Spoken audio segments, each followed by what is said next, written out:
શ્રીજી મહારાજના લાડીલા દરેક હરિભક્તોને ઘણા ભાવથી જય સ્વામિનારાયણ. શ્રીજી સમકાલીન ભગવાનના ભક્તો એના આપણે ચરિત્રો શ્રવણ કરી રહ્યા છીએ. આજે સ્મરણ ભક્તિ પ્રિય માવા ભગતનું ચરિત્ર આવે છે. સૌરાષ્ટ્રમાં જેતપુર પાસે થાણા ગાલોલ નામે એક ગામ છે. ગાદિસ્તાન છે ને જેતપુર, એની બાજુમાં જ આ ગામ આવ્યું છે. ગામનું નામ શું છે? થાણા ગાલોડ. ત્યાં જસા રાજગોર રહેતા હતા.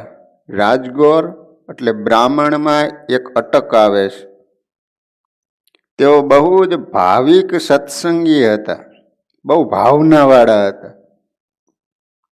ગઢપુરથી જુનાગઢ તરફ જતા આવતા થાણા ગાલોડ ગામ માર્ગમાં આવે, તેથી શ્રીજી મહારાજ ત્યાં કેટલીક વાર પધાર્યા હતા. સૌરાષ્ટ્રની પંચતીર્થની યાત્રા કરવા આવતા મોટા મોટા સંતો હરિભક્તો જસા રાજગોરને ઘેરે વિશ્રાંતિ લેતા.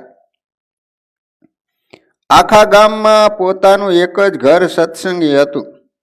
આવતા જતા યાત્રાળુઓ અને સંતોની સેવા તેઓ ખૂબ ઉદારતાથી કરતા. જે કોઈ સંતો આવે તો ભલે, હરિભક્તો આવે તો રસ્તામાં નીકળે એટલે આ હરિભગતના ઘરે જ રોકાય, એને જમાડે પ્રેમથી. એક વખત મુક્તાનંદ સ્વામી પોતાના મંડળ સહિત થાણા ગાલોડ પધાર્યા. બપોર પછી સ્વામી નદીએ નાવા ગયા. સાથે જસાભાઈ પણ હતા. ગામને પછવાડેથી નદી તરફ જવાની કેડી હતી. ત્યાંથી સ્વામી શ્રી નદીએ જઈ રહ્યા હતા. ત્યાં કેડીની પાસે એકાંત સ્થાનમાં એક પીપળો હતો. પીપળો એને એક મુમુક્ષુ પ્રદક્ષિણા કરી રામ રામ રામ ભજન કરી રહ્યો હતો. પીપળો હતો, એના પ્રદક્ષિણા ફરે અને પાછું શું બોલે? રામ રામ, ભગવાનનું નામ બોલતા બોલતા પ્રદક્ષિણા ફરે. સ્વામીએ દૂરથી જોયું અને વિચાર કર્યો કે આ કોઈ ઉત્તમ મુમુક્ષુ જણાય છે. જે રીતે સોનીના લોકો હાથમાં હોનું આવે ને તો તરત જ પારખી જાય કે હોળવાલું હોનું છે. એમ આપણને આપે તો ખબર ન પડે નકલી હોય કે અસલી હોય. આપણને તો અસલી કરતા નકલી સારું લાગે, આજ હોનું સાચું લાગે. પણ હોની હોય તરત જ પારખી જાય કે આ તો નકલી છે, ભલે દેખાતું હોય ચકચક બધું.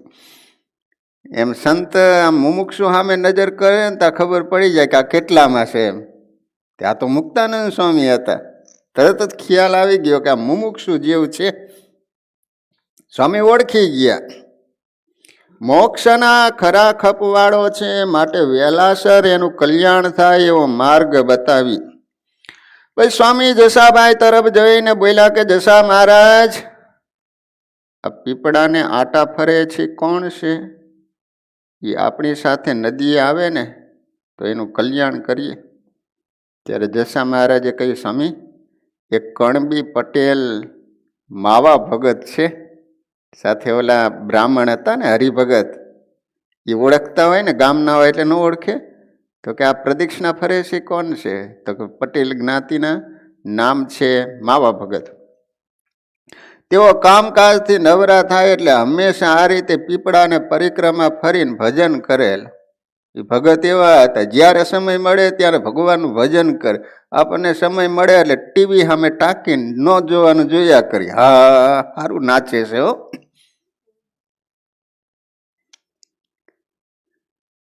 બહુ ભલા માણસ છે. આમ વાત કરી. એમની પાસે જઈને જસા મહારાજે કહ્યું, માવા ભગત, એ માવા ભગત, અમારા મોટા સંત પધાર્યા છે. મોટા એટલે આમ જાડા ને વજનદાર હોય એને મોટા ન કહેવાય. મોટા એટલે ભગવાનનું ભજન કરતા હોય, જેની સમજણ વિશેષ હોય એને મોટો કહેવાય. દર્શન કરવા જેવા બહુ પ્રતાપી મહાત્મા છે. તેઓ તમને ભજન કરતા જોઈને બહુ રાજી થાય છે, માટે દર્શન કરવા ચાલો. જો સંતો હોય ને એને જગતની બીજી કાંઈ વિશેષતા જોઈને રાજી ન થાય. તમારામાં સદગુણ, તમારામાં ભક્તિ જોવે ને એટલે સંતો રાજી થઈ જાય. એ જસાભાઈએ માવા ભગતને વાત કરી કે આ સ્વામીએ તમને જોયા ને ભજન કરતા, તો સ્વામી તો બહુ રાજી થઈ ગયા હો. તો સ્વામીની એવી ઈચ્છા છે કે તમે નદીએ નાહવા માટે આવશો. એ રીતે જસા મહારાજની વાત સાંભળીને માવા ભગત પોતાનો નિયમ અધૂરો મૂકી તુરત સ્વામી પાસે આવીને પગે લાગ્યા. મુમુક્ષુ હતા ને તો તરત જ આવ્યા દર્શન કરવા માટે. નગર કેટલાયને આપણે દર્શન કરવાનું કહીએ તો ખભા જ ઊંચા કરે. બોલ, એ દર્શન કરવા માટે ન આવે, ફરવા હોય જાય. સ્વામીને પગે લાગ્યા ત્યારે સ્વામી કહ્યું, માવા ભગત બહુ ભજન કરો છો. ગ્રસ્તાશ્રમમાં રહી આ રીતે ભજન કરવું એ ઘણું કઠણ છે. અમારી સાથે ગાલોડિયામાં નાવા ચાલો. ત્યાં પવિત્ર સ્થાનમાં બેસી 2 ઘડી પ્રભુનું ધ્યાન ભજન કરશું. ત્યારે એણે કહ્યું કે ભલે, બહુ સારું, આપની કૃપા હોય તો એમ કરીએ. પછી તેઓ સ્વામીની સાથે ચાલ્યા. સંતોના યોગમાં આવે એટલે પૂરું થઈ જાય. ગમે તેઓ હોય ને ભગવાનનો ભગત બની જાય. લો, જોબન પગી છે ને, પહેલાં તો મુક્તાનંદ સ્વામી વડતાલ ગયેલા ને એ વખતે સ્વામીની પાસે બેઠેલા અને એ વખતે એને ભગવાનની વાતો સાંભળેલી. પછી દભાણમાં ચોરી કરવા માટે આવેલા, પણ પહેલાં તો એને બીજ વાવનારા તો મુક્તાનંદ સ્વામી હતા જોબન પગીને. પછી વટવૃક્ષ બન્યું. પહેલાં સ્વામીના સમાગમમાં આવેલા તો કોઈ પણ તમે જોઈજો, પહેલાં તો ગમે તે હોય પણ એ સંતોના આ યોગમાં આવે ને પછી જ ભગવાન તરફ જીવ આગળ વધતો હોય છે. સાધુના સમાગમ વિના કોઈ પણ બળને ન પામે. તો સ્વામીએ કીધું એટલે તરત જ સ્વામીની સાથે ચાલ્યા. મુમુક્ષુ જીવ હતો, ધ્યાન ભજન કરશું. ભલે, બહુ સારું, આપની કૃપા હોય તો એમ કરીએ. પછી તેઓ સ્વામી સાથે ચાલ્યા.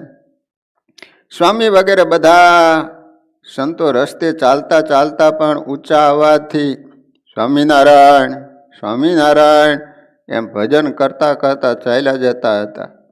તે સાંભળીને માવા ભગત પણ રામ રામને બદલે સ્વામિનારાયણ સ્વામી રામ સ્વામી રામ એમ ભજન કરવા લાગ્યા.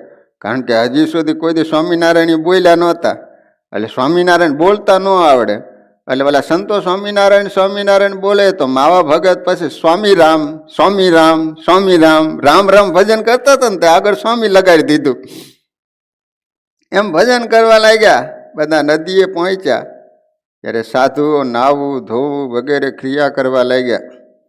સદગુરુ મુક્તાનંદ સ્વામી નદીના સ્વસ્થ વેડુમાં બેઠા એટલે 2 સાધુઓ, જાવું છે રે જાવું છે નિદાન, ભજ ભગવાન રે જીવ જાવું છે, એ કીર્તન લાંબા ઢાળથી મધુર સ્વરે બોલવા લાગ્યા.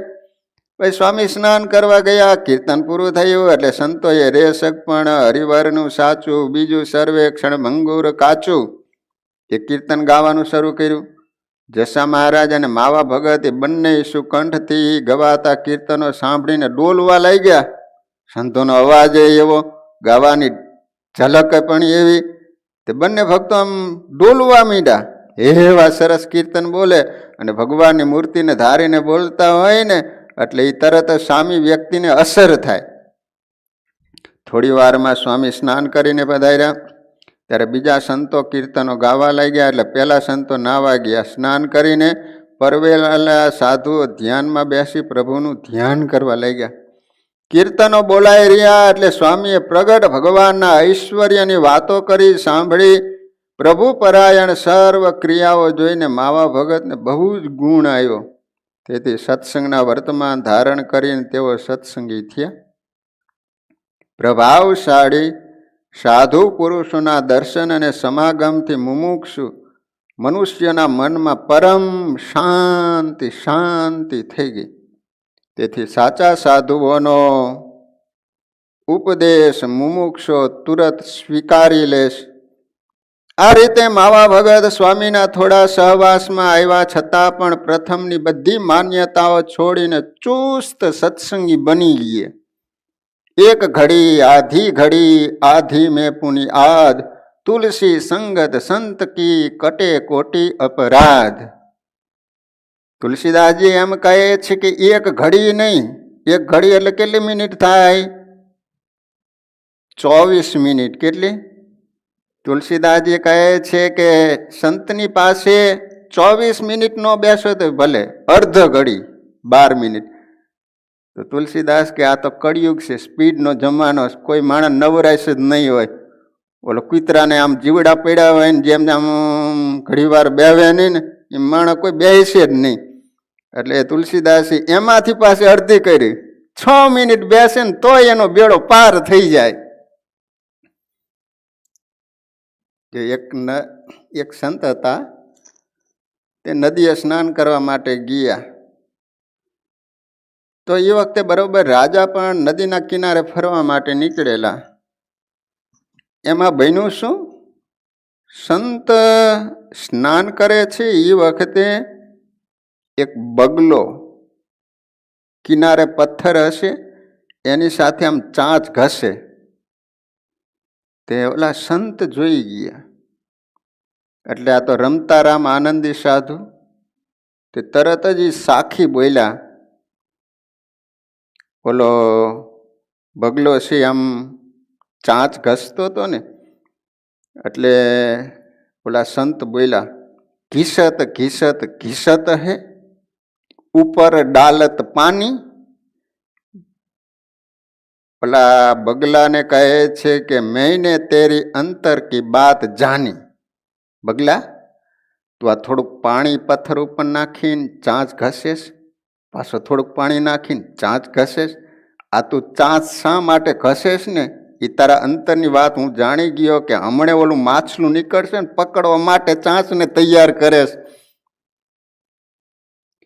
એમાં ઓલો રાજા ત્યાં બરોબર ફરવા માટે નીકળેલો ને આ સંત ઓલા સાખી બોલ્યા ને એટલે રાજાને યાદ રહી ગઈ. ઘીસત ઘીસત ઘીસત હે, ઉપર ડાલત પાણી, મેને તેરી અંતર કી બાત જાની. અમે એક જ મિનિટની પણ અડધી મિનિટ રાજા સંતની પાસે ઉભા રહ્યા હશે ને આ સાખી બોલ્યા એટલે એને યાદ રહી. આખો દિવસ એને રટન થયા કર્યું કે ઘીસત ઘીસત ઘીસત હે, ઉપર ડાલત પાણી, મેને તેરી અંતર કી બાત જાની.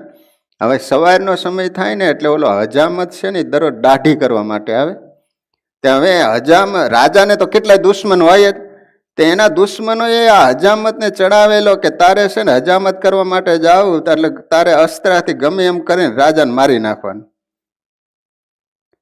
તે ઓલો પૈસાની લાલચમાં આવી ગયેલો એટલે આને તો નક્કી જ કર્યું હતું કે ગમે એમ કરીને માથું કાપી નાખું.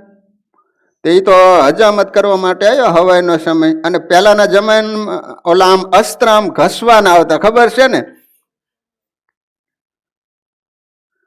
આપણે ભલે જન્મ થયો હોય ને આંખમાંથી આંસુ ન આવ્યા પણ એ આમ મૂકે ને અસ્ત્ર ત્યાં તો આંખમાં આંસુ આવી જાય. અત્યારે તો આપણને ઊંઘ આવી જાય, હજામત કરતા હોય તો ઊંઘ આવી જાય. એવા સરસ મજાના લેઝર આવી ગયા. પેલા શું કરે ખબર? ભાગી ન જાય ને એટલે થોડું થોડું આમ અડધું અડધું કરીને બેહાડી દે આમ લાઈનમાં, એક પછી એક વારો આવે નકર ભાગીને જતો રહે. જાણે પાડાને વાળ કાપતા હોય ને એ રીતે કાપે. એ વાણંદી જમાના તે આમ ઘસવાનું આવતું, એ તો આપણે જોયું. તે ઓલો તો વાણંદ આવીને આમ ઘસવા માંડ્યો. ત્યાં ઓલા રાજા બોલવા માંડ્યા, ઘીસત ઘીસત ઘીસત હે. પછી વાણંદ થોડુંક પાણી નાખ્યું અને પાછું ઘસવાનું શરૂ કર્યું. ઘીસત ઘીસત ઘીસત હે, ઉપર ડાલત પાણી, મેને તેરી અંતર કી બાત જાની. આમ કીધું ને તો વાણંદના હાથમાં અસ્ત્રો નીચે પડી ગયો. રાજાને ખબર પડી ગઈ, લાગે મને મારી નાખવા માટે જ આ ઘસતો લાગે. તે રાજાના પગમાં પડી ગયો. રાજાને કહે છે કે આમાં મારો કઈ વાંક નથી. રાજા તો કઈ જાણતો નહોતો. એ કહે છે કે શું વાત તો કર. એ કહે છે કે પેલા માણસે મને લાલચ આપી એટલે હું તમને મારી નાખવા માટે આજ તૈયાર થયો હતો. એમ તું હવે જતો રહે અહીંથી. અને એ રાજાએ વિચાર કર્યો કે ઓહો, પેલા સાધુની પાસે એક જ મિનિટ ઊભો રહ્યો તો આજ મોતથી હું બચી ગયો, તો કાયમ હું સાધુનો સમાગમ કરું તો મારો બેડો પાર થઈ જાય. ત્યારથી કાયમને માટે સાધુનો સમાગમ કરતો માણસ થઈ ગયો લો. એટલે થાણા ગાલોના માવા ભગત આટલી જ વાર મુક્તાનંદ સ્વામીની પાસે બેઠા, થોડીક વાતો ભગવાનની સાંભળી. તો એવું કહેવામાં આવ્યું છે કે પોતે રામ ભગવાનના ચુસ્ત ભગત હતા, પણ એ બધું જ છોડી દઈ અને સ્વામિનારાયણ ભગવાનના ચુસ્ત હરિભગત બની ગયા. પછી સ્વામી ત્યાંથી ચાલ્યા. ત્યારે માવા ભગતે કહ્યું, મને સ્વામિનારાયણ ભગવાનના દર્શન કરાવો. સ્વામીએ કહ્યું કે અમારી સાથે ચાલો તો દર્શન કરાવીએ. પછી તેઓ મુક્તાનંદ સ્વામીની સાથે જુનાગઢ આવ્યા. એ વખતે શ્રીજી મહારાજ મેઘપુર હતા. તેથી સ્વામી માવા ભગતને સાથે લઈ અને મેઘપુર ગામ આવ્યા. મેઘપુરમાં એ સમયે ભાટ લોકો સાથે ધીંગાણું થવાથી શ્રીજી મહારાજના પાર્ષદ મૂળજી લુવાણા ઘાયલ થઈ ગામ પાસે જ મરાણા. એ વખતે મૂળજી લવાણા એટલે એક નંબરનો ચોર હતો, ડાકુ હતો, પણ એ તો ભગવાનના યોગમાં આવવાથી ભગવાનના ભગત બની ગયા. પછી સવારનો સમય હતો એટલે સૂરજ ઉગ્યો ને, આમ લાલાશ વાળો સૂરજ ઉગ્યો. સ્વામિનારાયણ ભગવાને બધા પાર્ષદો હતા એને વાત કરી હતી કે તમે કોઈ હથિયાર ઉપર હાથ મૂકતા નહીં, ગમે તે કોઈ બોલે કરે તોય. પણ આ મૂળજી લવાણો હતો ને, એ પહેલાં આમ એવા ધંધા કરેલા ને, એટલે પહેલાંનો સ્વભાવ એનો ગયો નહીં. હવે બન્યું એવું કે મેઘપુર ગામની અંદર કેટલાય દુર્જન લોકોએ ભેગા મળી ત્યાં એક બાવો હશે અને બધાને ચડાવેલા કે સ્વામિનારાયણ અહીંથી નીકળવાના છે, એટલે ગમે એમ કરીને આપણે ઝઘડો કરો અને મારવા. આ પહેલેથી બધી તૈયારી કરીને રાખેલી. ભગવાન ત્યાંથી નીકળ્યા એટલે આ લોકો ન બોલવાનું બોલવા માંડ્યા. ભગવાને કહ્યું જ હતું પહેલેથી, કારણ કે ઓલો સૂરજ લાલાશવાળો ઉગ્યો હતો એટલે ભગવાને વિચાર કર્યો હતો કંઈક નવા જૂની થવાની છે. પણ આ મૂળજી હતા એનાથી આ સહન ન થયું કે મારા ઈષ્ટદેવ સ્વામિનારાયણ ભગવાનનું આ રીતે અપમાન કરે. અને પછી એની પાસે જે હથિયાર હતી તલવાર હાથમાં લીધી અને એ પછી ધીંગાણું થયું. અને એ ધીંગાણાની અંદર મૂળજી લવાણા ઉપર સામેના માણસોએ તલવારના ઘા કર્યા અને મૂળજી લવાણો ત્યાં મરી ગયો. સ્વામિનારાયણ ભગવાન, બધા સંતો હરિભક્તો જે કંઈ સાથે તો હતા જ. ભગવાને આમ જોયું તો આંખમાં ઓલો જીવ હતો. પછી તો ભગવાને દયા કરી અને એને ધામમાં મોકલી દીધો. મુક્તાનંદ સ્વામી બરાબર એ જ વખતે ત્યાં પહોંચ્યા. હવે આ નવા માવા ભગત હતા અને સ્વામી એને દર્શન કરવા માટે લાવ્યા હતા. અને આવી ઘટના ઘટી. મૂળજી લુવાણા મરી ગયેલા.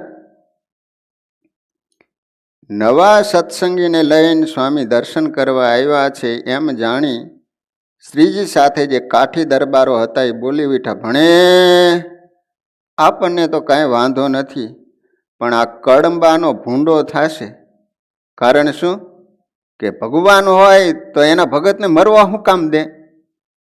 હારે ઓલા કાઠીઓ હતા એ તો ભગવાનને જેમ છે એમ જાણતા હતા, એટલે એને કંઈ સંશય ન થયો કે ભગવાનની જેવી ઈચ્છા એ જ પ્રકારે આ બન્યું છે, આવી ભગવાનની ઈચ્છા હશે. પણ આ નવો કણબો આવ્યો છે ને, એનો આંડો ફૂટી જવાનો, ભૂંડું થવાનું. આમાં એને ભગવાનપણાનો નિશ્ચય ક્યાંથી રહે? આ સાંભળી શ્રીજી મહારાજ બોલ્યા કે એ જેવો તેવો કાચો પોચો સત્સંગી નથી, તે તો બરાબરનો પાકો સત્સંગી છે. એમના ગુરુ જ્ઞાની અને સમર્થ છે. તેથી તેમણે પ્રથમથી જ ભગવાનના દિવ્ય અને મનુષ્ય ચરિત્રનું રહસ્ય સંપૂર્ણ રીતે સમજાવ્યું છે. માટે એમને કાંઈ શંકા સંશય થાય એમ નથી. તમે બધા નિર્ભય રહો. પછી શ્રીજીના દર્શન કરી માવા ભગત સ્વામી સાથે આખા પીપલાણા અને લોજ વગેરે પંચતીર્થોમાં દર્શન કરી અને પોતાને ઘરે ગયા. જો જેને સાધુનો સમાગમ કરીને ભગવાનનો નિશ્ચય થયો હોય ને, પછી ભગવાન ગમે તેવા ચરિત્રો કરે ને તોય એને કોઈ દિવસ સંશય ન થાય. જીવનમાં સુખ દુઃખ આવે તોય ભલે, ગમે તેવા કષ્ટો આવે તોય ભલે, કોઈ દી એને સંશય ન થાય કે હું ભગવાનની આટલી બધી ભક્તિ કરું છું, ભજન કરું છું, છતાંય આ દુઃખ આવે છે તો ભગવાન કેમ ઉગારતા નહીં હોય?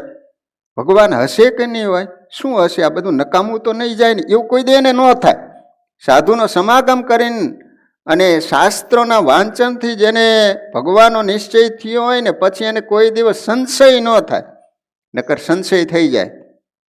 કેટલા એવા ભક્તો સત્સંગમાં આગળ પડતા હોય, પણ જ્યારે વ્યવહારમાં કંઈક અચાનક એક વાર દુઃખ આવી પડે ને, તો નિશ્ચય યથાર્થ ન હોય તો તરત અભાવ અવગુણ આવી જાય કે ઓહો, આટલું આટલું દાન કરું, આટલી સેવા કરું, છતાંય પણ આવા દુઃખ આવે, માણસ પાછો પડી જાય.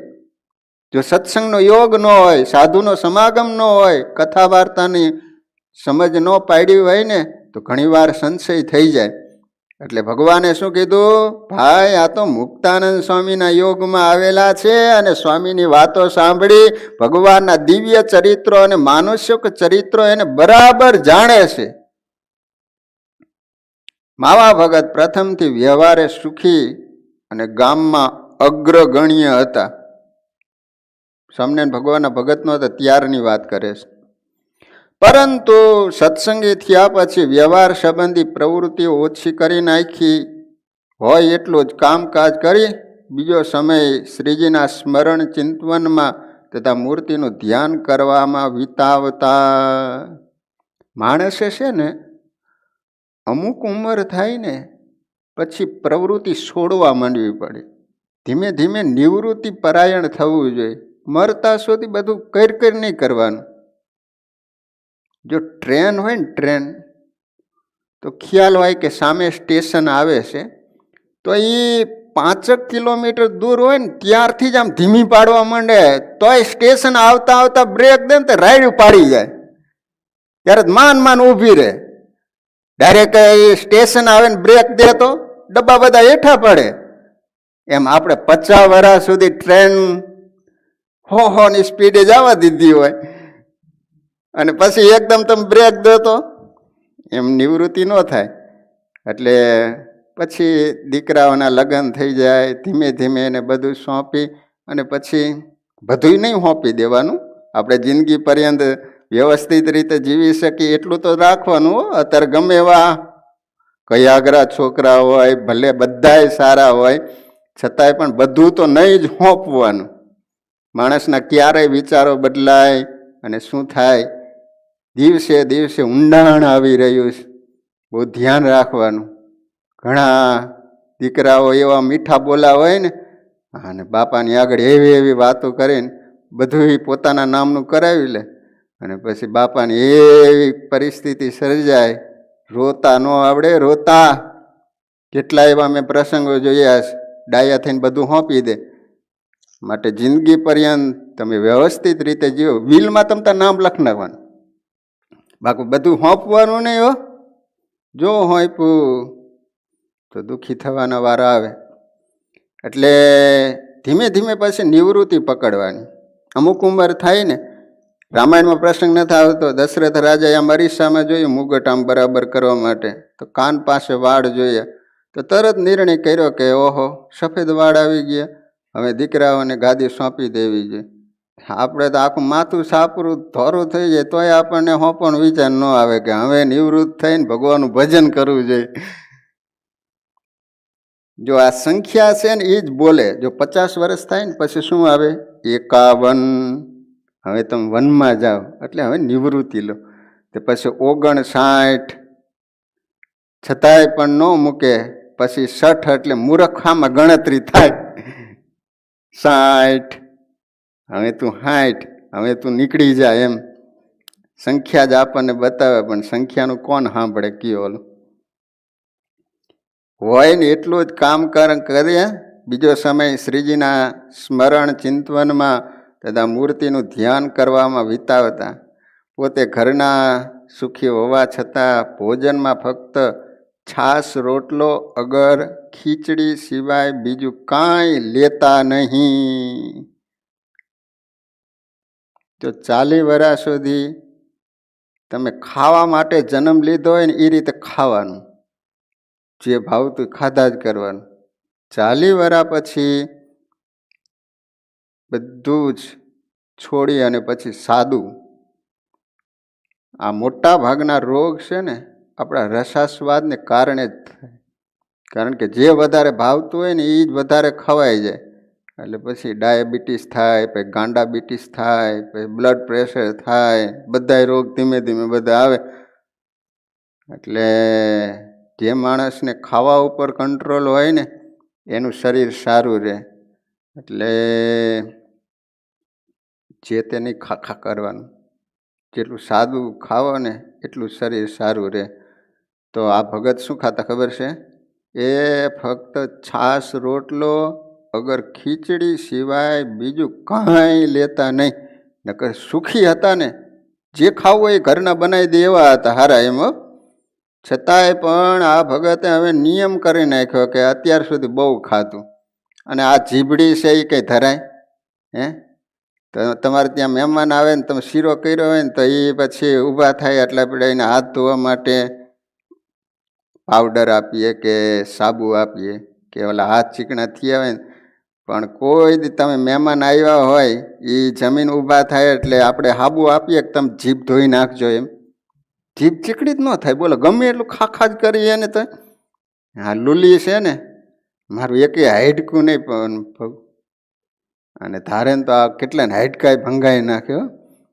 આ જીભ છે ને લુલી છે. એટલે રસાસ્વાદના કારણે ખાવું નહીં, ભૂખને કારણે ખાવાનું.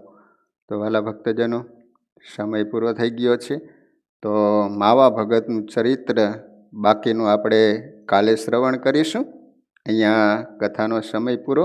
અત્યારે ભગવાનનો થાળ બોલીશું, ત્યારબાદ ભગવાનની આરતી. તો અત્યારે ભગવાનનો થાળ બોલો. સ્વામિનારાયણ ભગવાનની જય.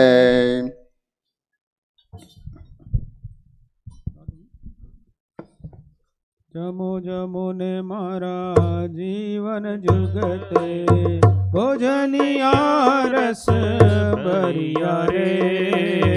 જમો જમો ને મારા જીવન જુગતે, જમો જમો ને મારા જીવન જુગતે, ભોજનિયા રસ ભરિયા રે. જમો જમો ને મારા જીવન જુગતે. પાક શાક તમ સારું પ્રીતમ, કોડે કોડે કરિયા રે. પાક શાક તમ સારું પ્રીતમ, કોડે કોડે કરિયા રે. તળિયા ગળિયા તાજા તાતા, તળિયા ગળિયા તાજા તાજા, કનક થાળમાં દરિયા રે. જમો જમો ને મારા જીવન જુગતે, જમો જમો ને મારા જીવન જુગતે, ભોજનિયા રસ ભરિયા રે. જમો જમો ને મારા જીવન જુગતે. આરોગો મારા નાથય લૌકિક, દૂત જાગે ભરિયા રે. ગરીબો મારા નાથય લૌકિક, દૂત જાગે ભરિયા રે. ઘડી વળી કારેલા કાજો, ઘડી વળી કારેલા કાજો, રાઈ તાણા દહીં ધરિયા રે. જમો જમો ને મારા જીવન જુગતે, જમો જમો ને મારા જીવન જુગતે, ભોજનિયા રસ ભરિયા રે. જમો જમો ને મારા જીવન જુગતે.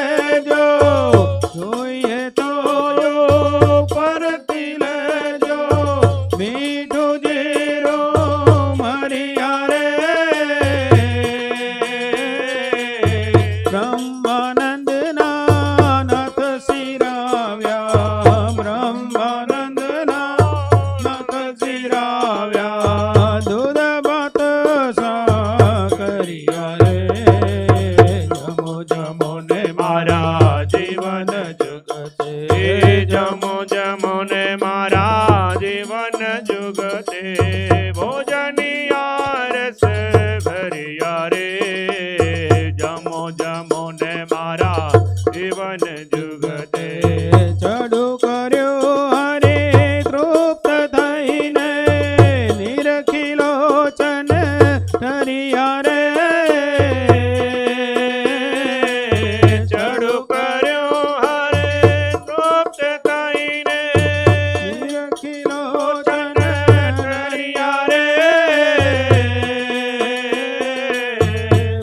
બ્રહ્માનંદના નત શિરાવ્યા બ્રહ્માનંદના નત શિરાવ્યા દૂધ ભાત સાકરિયા રે જમો જમો ને મારા જીવન જગતે જમો જમો ને મારા જીવન જુગતે ભોજનિયા રસ ભરિયા રે જમો જમો ને મારા જીવન જુગતે જમો જમો ને મારા જીવન જુગતે જમો જમો ને મારા જીવન જુગતે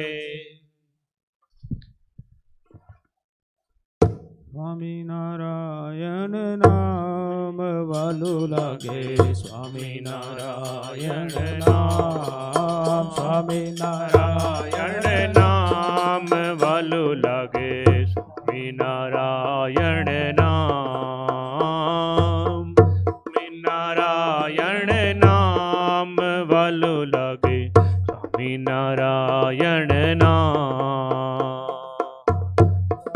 સ્વામિનારાયણ સોમ વાલું લાગે સ્વામિનારાયણ નામ સ્વામિનારાયણ નામ વાલું લાગે સ્વામિનારાયણ નામ ઘનશ્યામ મહારાજની જય જય સદગુરુ સ્વામી પ્રભુ જય સદગુરુ સ્વામી સહજાનંદ દયાળુ સહજાનંદ દયાળુ બળવંત બહુ નામી પ્રભુ જય સદગુરુ સ્વામી ચરણ સરોજ તમારા વાંદો કર જોડી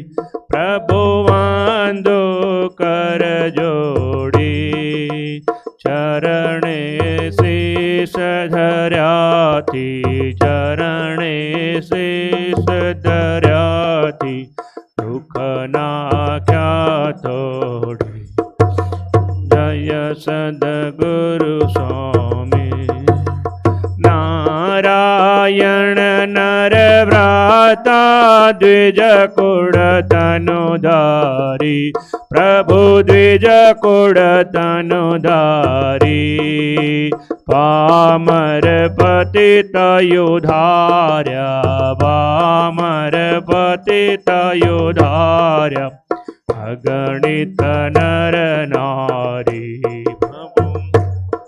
પ્રભુ ગુરુ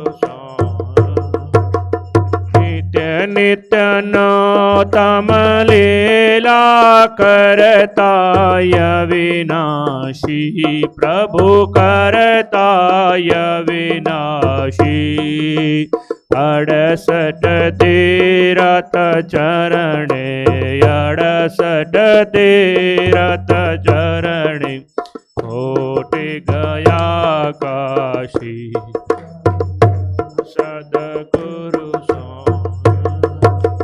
પુરુષોત્તમ પ્રગટનું જે દર્શન કરશે પ્રભુ જે દર્શન કરશે કાળ કરમથી છૂટી કાળ કરમથી કુટુંબ સહિત તરશે પ્રભુ જય સદગુરુ સ્વામી अवसर करुणा निधि करुणा बहु कीधी वाले करुणा बहु कीधी मुक्तानंद कहे मोके मुक्तानंद कहे हे सुगम करे सीधी प्रभु जय सद्गुरु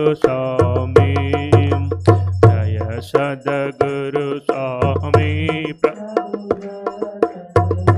स्वामी सहजानंद दयाळु सहजानंद दयाळु कहो नाम प्रभु जय सद्गुरु स्वामी प्रभु जय सद्गुरु स्वामी प्रभु जय सद्गुरु स्वामी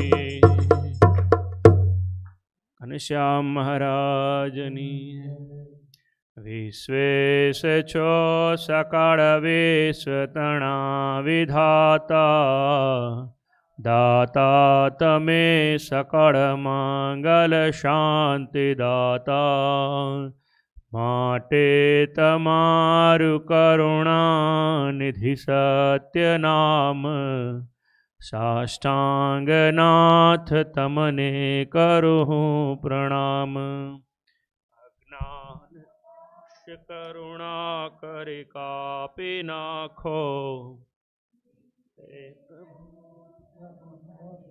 मम वृत्ति राखो भक्तोनु पालन करो प्रभु सर्वयाम साष्टांगनाथ तमने करूँ प्रणाम जे उत्पत्ति तथा स्थिति लय करे वेदो स्तुति उच्चरे जेना रोम सुछिद्र मायणु समा ब्रह्मांड कोटि फरे माया काळ रवि शशि सुरगणो आज्ञान लोपेक्षण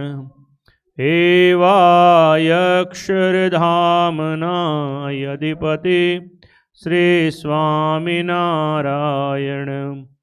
आवे अक्षरधाम ते अवनिमा जे देहधारी थया आप्या सुखय पार भक्त जनने दिल धरीने दया कीधा चारु चरित्र ज्ञान करवा जेणे करुणा खरी वंदो मंगल मूर्ति युरधरी सर्वोपरि श्री हरि जन्म्या कौशल देश वेश बटुनो लय तीर्थ माहि फर्या रामानंद मळ्या सधर्म चलव्यो यज्ञादि मोटा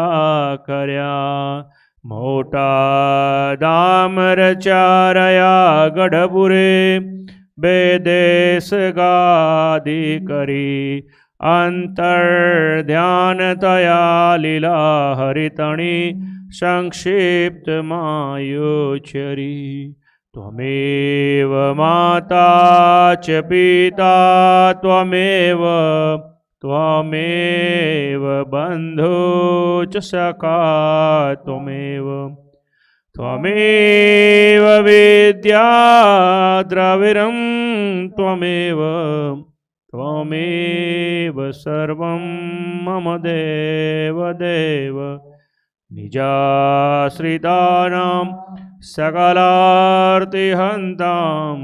सधर्मभक्तिरविनं विदातां दाता सुखानां मनसेप्सितानां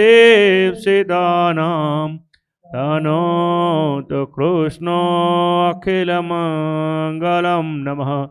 श्री घनश्याम महाराजनी जय, श्री राधा कृष्ण देवनी जय, શ્રી નરનારાયણ દેવની જય, શ્રી લક્ષ્મીનારાયણ દેવની જય, શ્રી રેવતી બળદેવજી મહારાજની જય, શ્રી ધર્મદેવ ભક્તિ માતા હરિકૃષ્ણ મહારાજની જય, શ્રી સ્વામિનારાયણ ભગવાનની જય, શ્રી સિયાવર રામચંદ્ર ભગવાનની જય, શ્રી સૂર્યનારાયણ દેવની જય, શ્રી ઉમાપતિ મહાદેવની જય, શ્રી ઉમિયા માત કી જય, શ્રી વિઘ્ન વિનાયક દેવની જય, શ્રી કષ્ટભંજન દેવ હનુમાનજી મહારાજની જય, શ્રી 500 પરમહંસની જય, આદિ આચાર્ય શ્રી અયોધ્યા પ્રસાદજી મહારાજની જય.